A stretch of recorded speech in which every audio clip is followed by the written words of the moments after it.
In the dark and cold space near the edge of human territory, 50 alien scout ships moved in silence, each one shaped like a sharp blade, smooth and black like glass. Their engines made no sound as they crossed into unknown space. Their mission was simple: go in, gather data, and return before anyone saw them. Their leaders back home believed humans were weak, slow, and still learning to walk among the stars. The alien command was proud of its technology, proud of its science, proud of its power.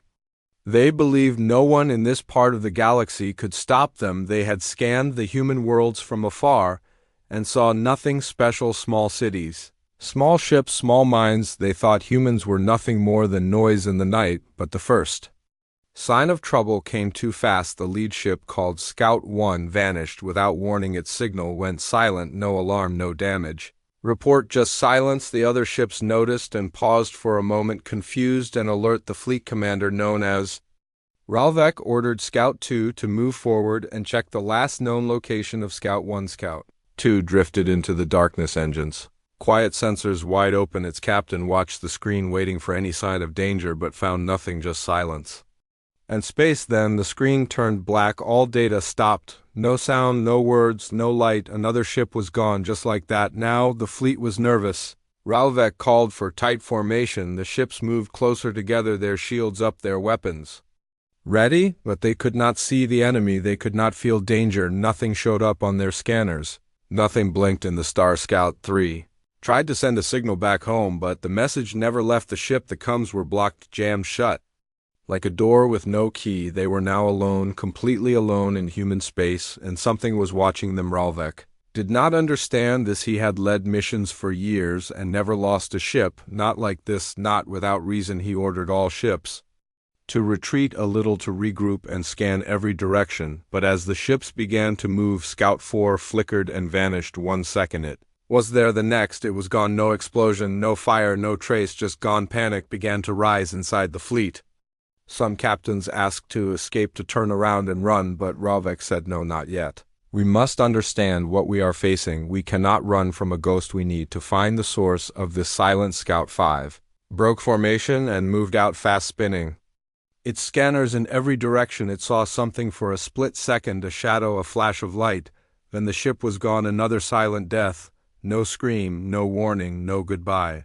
Now the fleet was shaking, not just the ships, but the minds inside. The aliens felt something they had never felt before. Fear, true fear, the kind that crawled into your chest and made you cold even in the heat of a star. They realized this was not an empty space. This was not a simple scouting mission. This was not what they had trained for. This was something else. This was a trap, and they had walked into it with their eyes closed. No one spoke for a long time. The silence between the ships was louder than any scream. They had no answers, no plan, no escape. The stars around them looked the same, but now they felt like eyes watching, waiting, hunting far behind them, deep in their empire. Their leaders sat in their towers, drinking and laughing, unaware that their best scouts were vanishing in the dark. They believed in power. They believed in control. They believed humans were a small thing, something to watch, something to study, not something to fear. But in this moment, out in space, far from home, the alien fleet began to understand they were not the hunters. They were not the ones with the plan. They were the prey, and the humans were already inside their minds, whispering without a voice. A sixth ship blinked out this time, right next to the others. No warning, no sound, no trace, just cold space where a ship had been moments ago. The ships began to move away from each other, afraid that staying close made them easier to catch, but it did not help. Another ship went dark, then another. Now 10 ships were gone in just a few minutes. Ralvek gripped the edge of his chair, his mind racing, his eyes wide. He tried to call out to all remaining ships, stay calm, move together, scan everything, but his voice shook, his hands shook, and deep down he knew this mission was over before it even began. Out in the dark, the ships floated like lost leaves in a cold wind, trying to hold on to hope, trying to understand the silence. But the silence only grew louder, like a storm with no sky. Then a strange thought came to Ralvek, a thought he had never believed before. Maybe the humans were not weak. Maybe they were not simple. Maybe they had been hiding their true face all along, waiting for someone to come to. Close now, he knew the truth too late. Asterisk. The cold of space did not change, but the feeling among the alien fleet had turned sharp, like ice pressing against metal. The silence grew deeper, heavier, pressing into their minds like a weight they could not lift. Ralvek floated in his command chair, staring at the empty space where 10 ships had once flown strong. Proud and full of purpose now that space held only quiet and fear. One by one the captains of the remaining ships spoke through weak signals. Some begged for orders, others begged to flee. None knew what they were facing. Nothing showed on the scanners. No lights, no heat, no sound, just the cold black stretch of stars and the ghosts of ships that had vanished without a fight. Without a reason, Ralvek clenched his hands and forced his voice to steady. We will form a defensive circle. We will power up all weapons and rotate scanners in every direction. We will not run, not yet, not while we still have strength to fight. He said these words, not because he believed them, but because he had to say something, anything to hold the fear back. The fleet moved slowly and carefully, each ship taking position like soldiers preparing for a storm. They could not see. Their shields hummed quietly, their weapons locked in place, and every eye watched the stars as if they might come alive inside Scout 11. Captain Naru sat with his crew, silent and alert. His navigator whispered that the scanners showed nothing, not even dust. Naru felt sweat on his forehead, even in the cool air of the ship. Something was wrong, something was watching them, he could feel it deep in his chest, like a hand closing around his heart. Suddenly, without a flash, without a sound, Scout 12 was gone. 1 second, it stood firm in the circle. The next, there was empty space in its place. Naru shouted into the comms, but got no answer. Only static filled the channel, and then a sharp burst of strange sound like a voice without words. All ships began to rotate, scan, and fire blindly into space. Their lasers lit up the dark sky like fireworks, but nothing answered, nothing moved. Nothing screamed. There was only empty black and that deep whisper of fear growing. Louder, a new voice crackled through the fleet. It was the engineer of Scout 15, his words shaken and soft. He said, I saw something like light bending, like space folding, but it was gone too fast. He said, I do not know what it was, but it moved like a shadow made of silence, and it looked right at me before anyone could respond. Scout 15 vanished now. The circle broke. Some ships drifted back. Others fired wildly into the dark. Ralvek shouted again, hold position, regroup, stay close.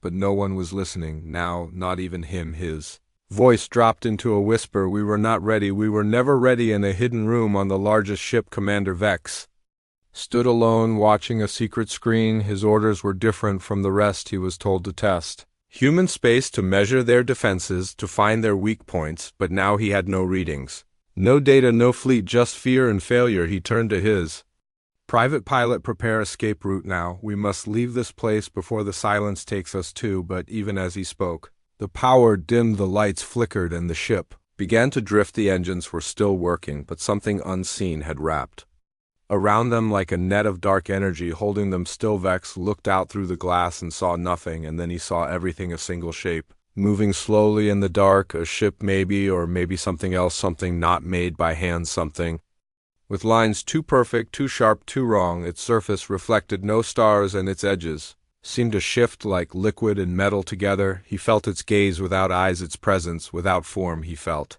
small, smaller than ever before, and for the first time in his long, proud life, he felt what it meant to be hunted elsewhere. Scout 17 broke away from the fleet, flying fast, trying to escape the field of death. Its captain breathed hard, eyes wide, heart racing. He said to himself, I must warn them, I must tell the others what waits here in the dark. But as his ship reached the edge of human space, a beam of light cut across the sky, clean, fast, silent, and then the ship was no more. Ralvek watched the signal die and knew what it meant. They were not just being watched, they were being studied, tested, broken one by one. The humans, or whatever controlled this space, had planned this, had waited for this, had set the trap, and now the trap was closing. The stars no longer looked like lights in the dark, they looked like eyes, bright and cold and endless, and still the silence held. No voice came from the shadows, no message, no demand, no reason. It was not war, it was not conquest,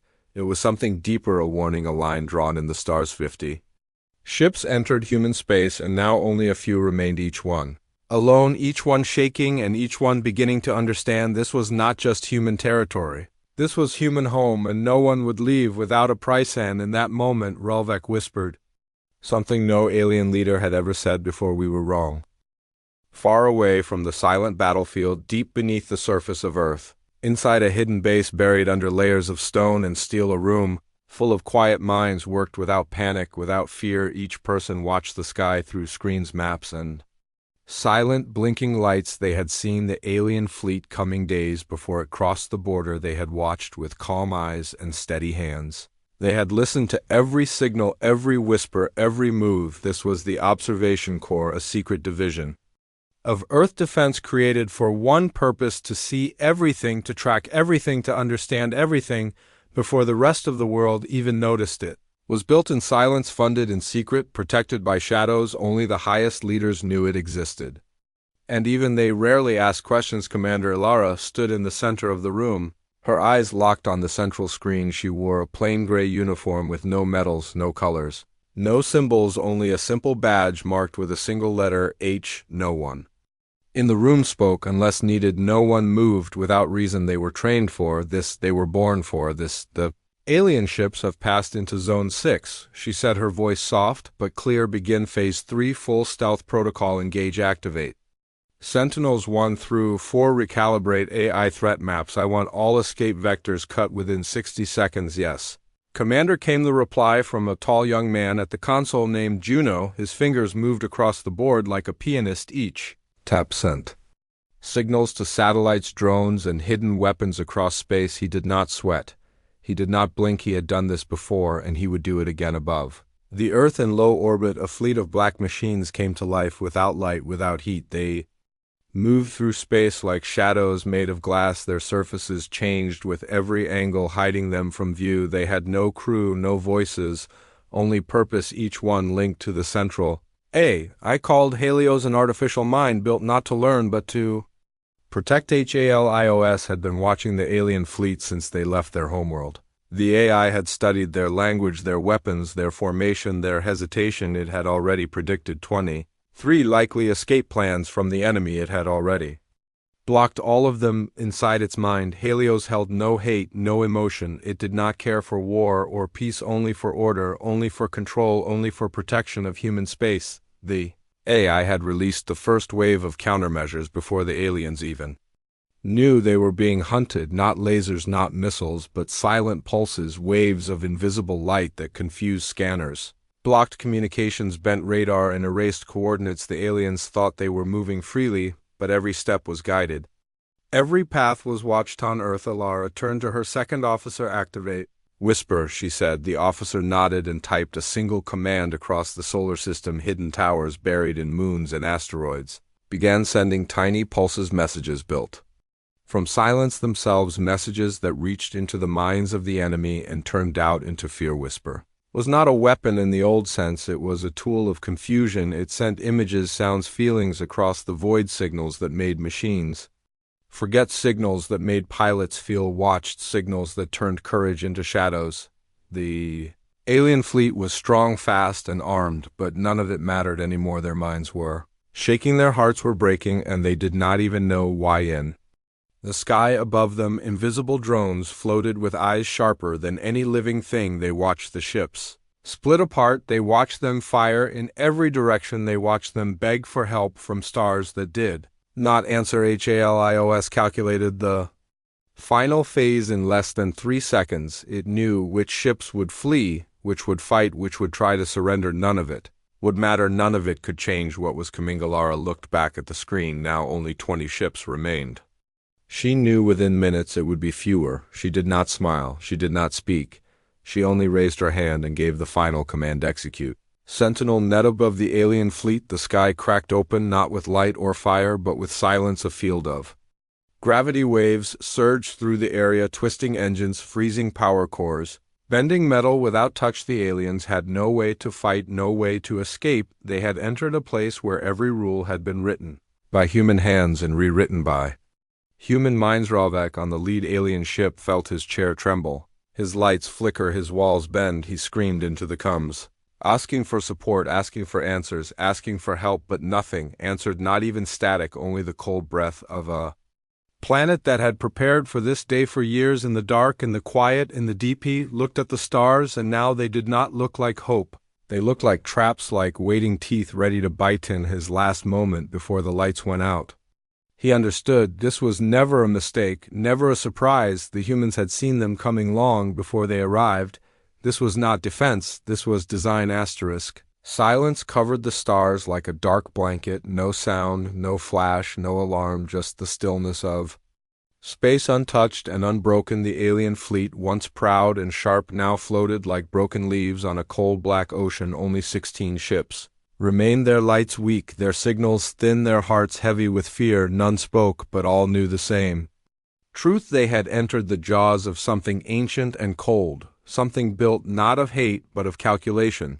The lead ship twisted slowly, its engines no longer strong enough to move it far inside the bridge. Ralvek stared at his hands shaking with sweat. He had always trusted power, trusted numbers, trusted logic, but now none of those things had saved them. None had mattered in the face of this silent trap, this perfect cage. His voice low and cracking, he called to his remaining captain's form a line hold position. We fire on anything that moves. No ship breaks formation. We hold, we survive. He said the words because command demanded it, but his heart knew the truth. There was no survival, no escape, only the slow countdown of a war already lost. Out in the black something shimmered, a ripple like light on water, and then from the shadows came the first strike. No beam, no explosion, just a ship gone, removed from the sky, as if erased from existence. Scout 21 blinked and disappeared. Without a scream, without a sound, panic spread fast. Two ships fired wildly into the dark, their weapons bright but blind. Lasers painted the stars red and gold but hit nothing. One ship screamed for help, then vanished before the cry reached its end. Another burst followed, this time from above, slicing through Scout 19 like wind through paper. No fire, no debris, only silence. Rest turned in every direction, sensors spun, radars screamed, but still nothing. Nothing to see, nothing to hit, nothing to stop it. And then they saw from the dark came a shape, not large, not loud, but sharp and smooth, like a blade of pure black. Its surface reflected no light, its edges shimmered with something not of this world. It moved without sound, without fire. It danced between the ships like a ghost made of steel. It was not a ship, not truly, not in the way the aliens knew. It was a machine built by machines, created by minds that did not sleep, minds that planned far ahead, minds that learned without emotion. It was a hunter, and it had come for blood. 3 ships turned their guns toward it. 3 fired together, their beams crossed and struck the shape. But the shape did not stop. It shifted, bent, slipped past the light like water past stone, and then with a blink it fired once. Not a missile, not a ray, just a pulse, a wave of force that crushed Scout 17 in one clean motion. Ralvik shouted, "Hold your ground, do not let it split us, do not let it divide us." But even as he spoke, his words cracked and faded under the rising fear. The shape moved again, faster than any mind could track, faster than any eye could follow, and Scout 15 fell next. Its engines frozen, its lights dimmed, its body drifting like dust all across the command screen's lights blinked. Red warnings rose, power levels dropped, ships failed one by one as if their hearts had stopped beating.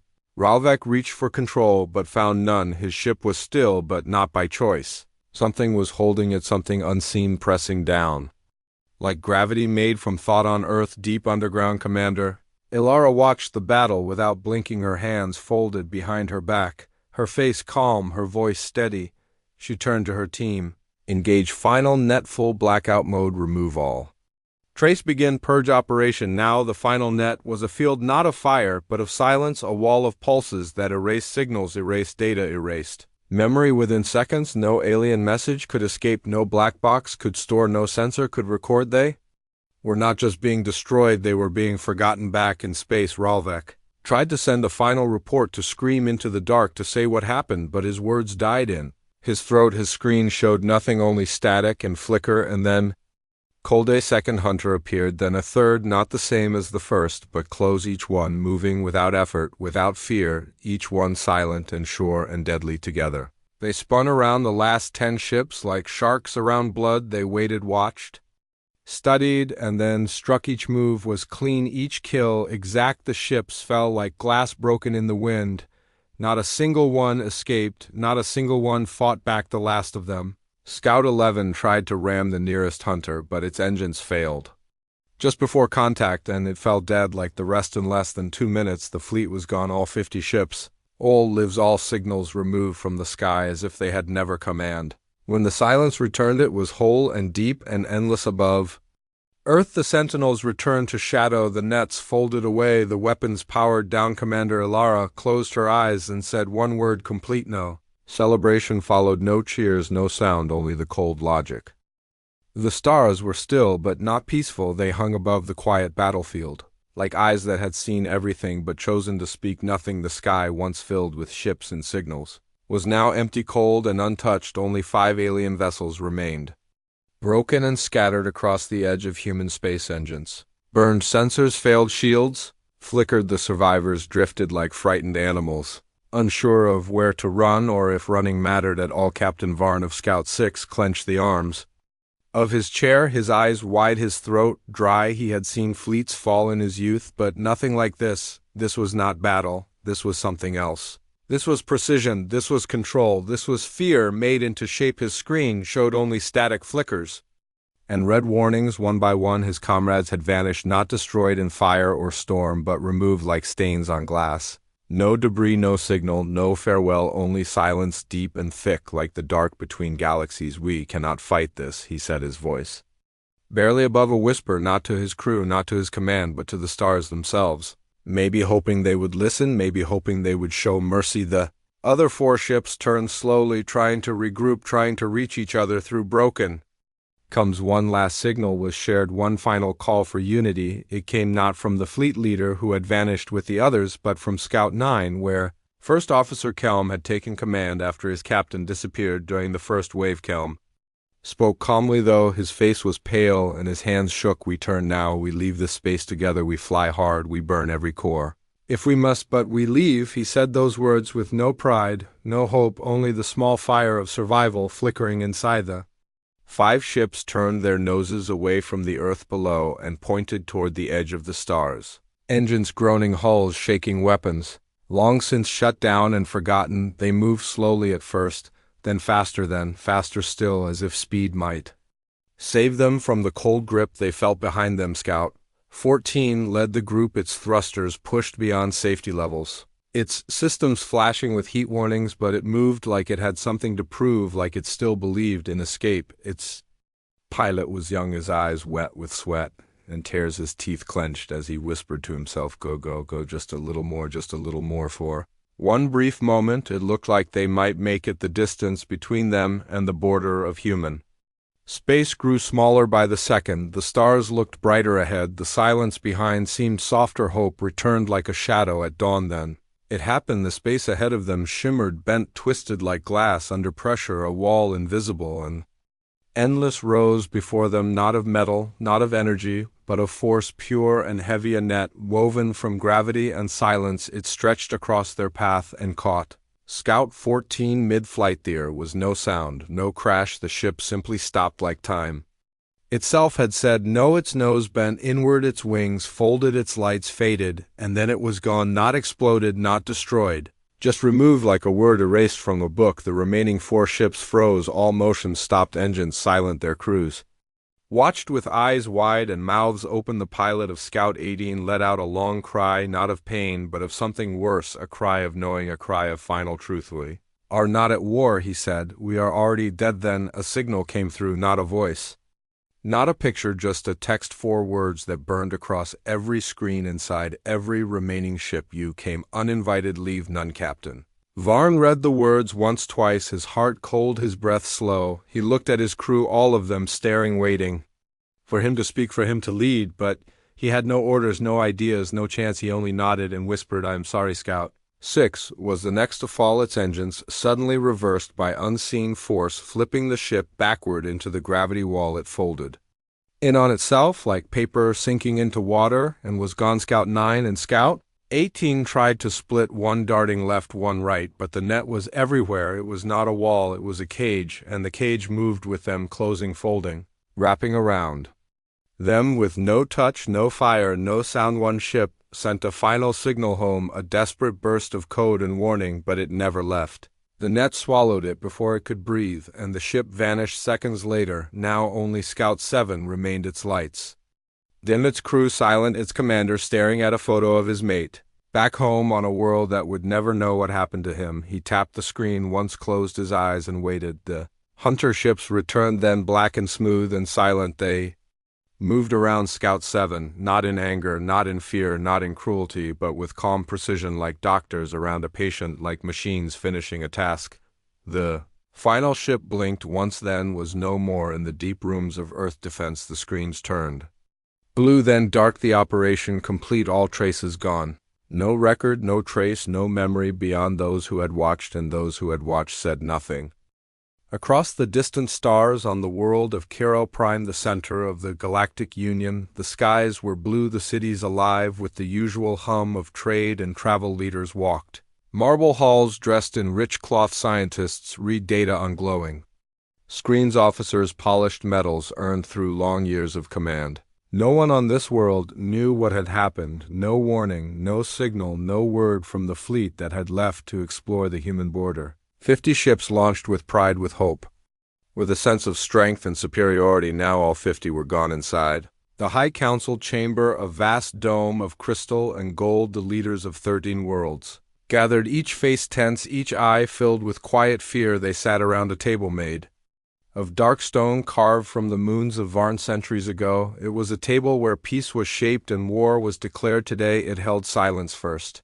Speaker Dural stood slowly, his fingers tight around the scroll he had received just hours ago. The message was short, the transmission rare, encrypted with codes not used in a generation. His voice shook slightly as he read the words to the room. We saw you come in, that was all. No threat, no demand, no explanation, just those 4 words, yet the weight behind them struck harder than any weapon. The silence that followed was louder than any explosion. Counselor Merrick's leaned forward, his voice sharp, his mind racing. Where are the ships? Where are the crews? We sent our best scouts, our strongest ships.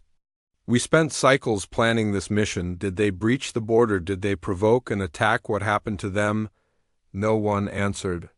Across the chamber, a scientist named Velna tapped on her device, bringing up the last known data from the fleet. A map blinked to life in the center of the room, showing the path the ships had taken. Each step marked, each signal recorded, until suddenly everything stopped. No debris, no SOS, no black box recovery, not even energy signatures. It was as if the ships had vanished into nothing. She turned to the council, her voice steady. We sent 50 scout vessels, each equipped with stealth modules, advanced communication relays, and emergency escape pods, all designed to return home even in the worst-case scenario. Yet nothing came back, not even noise. This is not a failure, this is an erasure. The room shifted with uneasy chairs, creaked robes, rustled old voices, muttered words not spoken in public for many years, words like hidden empire, like forbidden zone, like extermination. Counselor Threx of the military wing stood now, his face hard, his jaw set. He looked at the map, then at the message, then at the room. We have misjudged them, he said simply. We thought them small, we thought them unworthy. We saw there old ships and slow speech and simple tools, and we called them children. We sent our scouts, not to learn, but to measure, not to meet, but to rule. And they answered not with fear, not with anger, but with silence. And now they send only one message, pointed at the words still glowing on the wall. We saw you coming. There was power in that line, power that needed no translation, no context. It told a story of control, of confidence, of something greater than just a defensive strike. It meant preparation. It meant readiness. It meant the humans had known every move before it was made. First Speaker Dural spoke again, this time softer, as if afraid to disturb something ancient. If they can erase a fleet so cleanly, then they are beyond our understanding. We must reconsider our approach to Earth and its people. We must ask not what we can gain, but what we must avoid. But not everyone agreed. Counselor Zell from the Viffen sector slammed her hand on the table, her voice sharp, her eyes wide. This cannot be the end. We cannot bend to ghosts and silence. We have fleets, we have weapons, we have allies. Perhaps they ambushed us, perhaps they tricked us, but we will not retreat because of fear. If we let one border become forbidden, then we will lose everything. Others nodded, but most remained quiet, their thoughts turning not to strategy or maps, but to the meaning of the message. Not a warning, not a threat, just a fact. We saw you coming. No emotion, no pride, no demand. It was a statement of truth, and that made it worse. In the shadows of the chamber, a low signal blinked on an old emergency line. Rarely used a single packet of data decrypted and sent to the council chamber screen. It was from an independent trader, who had passed near the human border 3 days ago. What he saw chilled the air. Even further, he had picked up a pulse, not a beacon, not a call, but a whisper, a frequency that played a message in every language. Known across the stars, it repeated only once every 20 minutes, calm and clear. With a voice that sounded neither human nor machine: this space is watched, this border is closed, do not return. The trader had not crossed the line, he had turned and fled back into Union space, and now that same warning was on every terminal in the room, repeating over and over again: this space is watched, this border is closed, do not return. It was not just a defense message. It was a sign of dominion, a sign that humans were no longer waiting to catch up with the galaxy. They had carved out a space and claimed it as their own without needing to ask for permission or approval. The council fell into silence again, this time deeper than before. The sound of fear had passed. Now came the sound of respect, cold and quiet and final. The stars had changed. For centuries the Union had moved without challenge. It had grown and stretched and absorbed weaker voices, but now it had reached something different, something that did not ask to be part of the game, something that had watched and waited and then answered without words, only action first. Speaker Durrell looked once more at the message still floating above the table, glowing in golden light. The 4 words now burned into every mind in the room: we saw you coming. Then he turned and spoke the final command for the day: all missions toward Earth are suspended until further notice. No ship, no probe, no signal will approach human territory without council approval. This is not weakness. This is wisdom. And so the great room emptied one by one. The leaders walked away, each carrying the same thought, not spoken, not shared, but alive in every step. The humans were not weak. They were not slow. They were not waiting. They were watching, and they had seen everything. Above the Earth, in the cold quiet of space, dozens of black satellites spun slowly, each one invisible to the eye, each one silent as the stars around them. They did not blink, they did not drift, they did not rest, they only watched. They watched the edges of space, the far corners where light fades and silence grows thick. They listened for signals not sent by humans, for motion not made by human hands, for thoughts not born on Earth. They had no names, only numbers, no history, only purpose. They were the eyes of a world that had learned the cost of being seen too soon. Beneath the oceans, on the floor of deep trenches, machines moved without sound, tall and still. They rose from the seabed, thin legs and wide bodies covered in layers of armor and stone. They held no weapons on the surface, but inside were tools built for war, not war of fire, but of silence. They sent no messages, but they felt the pulse of the planet above. They listened to every satellite, every ship, every station, and when they were needed, they would rise, not to attack, but to erase. Far below the mountains, in bunkers carved from solid rock, humans sat in dark rooms filled with glowing screens, each person trained not to panic, not to guess, not to fear. Their eyes followed blinking dots, their fingers tapped silent keys, their minds clear and sharp. They tracked every object beyond the sky. They marked every move, every shadow, every strange light, and they waited. They had been waiting for a long time, not because they feared attack, not because they felt weak, but because they had learned long ago that the strongest walls are not always seen, that the best defense is the one never tested, that true power is not in showing strength, but in knowing when to remain still. They remembered the old wars, the great burns across the sky, the battles that left cities broken and oceans black. They remembered the price of pride, the fall of towers, the screams through fire, the slow rebuilding in the cold, the long silence after defeat. And they had said never again. So they watched and they listened and they prepared. Above the planet a ship moved slowly, not alien, not foreign, but human.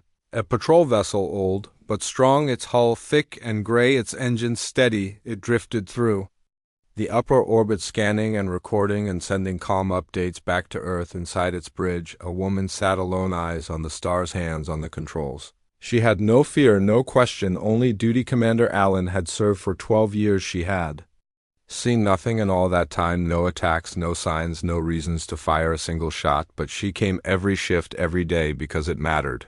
Because watching was enough, because silence could be broken at any moment and someone had to be there. Her Console blinked once, a small alert, not red, not loud, just a soft blue light. She tapped it and saw the signal, old and quiet, buried under layers of data, a message, not for her, not even from Earth, but from the outer edge of their space, a reply from a distant outpost, a drone station far beyond the main belts, far from the sun. The message was not long, only a few lines. Object observed, path altered, vector unknown, trace initiated. She paused, reading the lines again, her face calm, her breath steady. She did not move fast, she did not call for help, she simply opened a channel and forwarded the message to command somewhere beneath the ice of Europa. A server received the signal and passed it into the network. 1000A is read the lines, compared them to past patterns, searched for danger, calculated risk. They found no match, no threat, only the unknown, and that was enough. Within minutes, a plan moved into action. Silent ships hidden in the shadow of Saturn turned their sensors toward the point of interest. Small drones launched from distant moons and began their silent journey through space. None of them bore weapons. None of them spoke. They only watched back. On Earth, a man named Karu walked into a dark room deep below a mountain, his eyes tired, his coat heavy with dust. He had served since the silence began, since the last time Earth had truly spoken to the stars. He sat at a desk, opened a file, and read the report, his face still and cold. He tapped a single key and spoke one word, confirm above.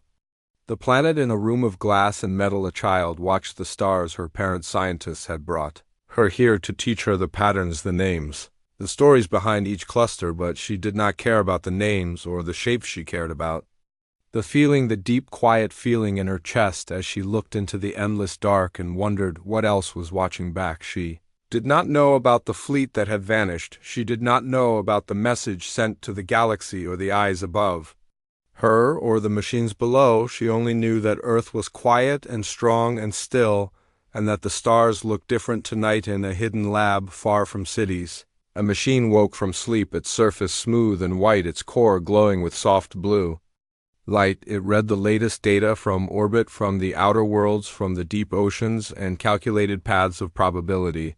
It ran simulations across time and distance and reached a conclusion: humanity remains unchallenged. It sent this message to its creators, who did not respond, not because they did not care, but because they already knew. They had known since the last visitor vanished. They had known since they sent their message into the stars. We saw you come in. The galaxy had not answered, not with force, not with anger, not even with curiosity, only with silence and retreat. The humans understood this was not surrender, it was recognition, not weakness, but wisdom, and so they did not press forward. They did not chase, they did not conquer, they simply watched, hands still. They watched every signal, every shadow, every strange orbit. Every quiet voice among the stars was tracked, was stored, was studied, not for fear, not for control, but for truth, because Earth had learned long ago that knowing was more powerful than reacting, and watching was stronger than warning. A man in the mountains sat with a book beside a fire. A satellite above him passed over, scanning the sky. He did not look up, he did not need to. He trusted those above, those below, those in the silence. A woman in orbit sipped her coffee as her ship turned slowly to face the moon, her eyes watching the craters below. Her heart calm. Children played in the fields, under skies free of noise, under stars free of war, their laughter rising like music, their joy untouched by fear. And above them, beyond them, behind every silent breath of the stars, the watchers remained, always awake, always alert, always ready, not to strike, but to observe, not to destroy, but to defend, not with fire, not with rage, but with the cold, quiet patience of a world that had already paid its price and would never again forget. Would let the galaxy move, let the stars burn and fade, let the other empires rise and fall, but Earth would remain still, quiet, prepared, unseen, until the day came when silence was broken once more. And if that day came, they would already know, because they were watching, because they had always been watching, because they had seen it all before, because they saw you coming.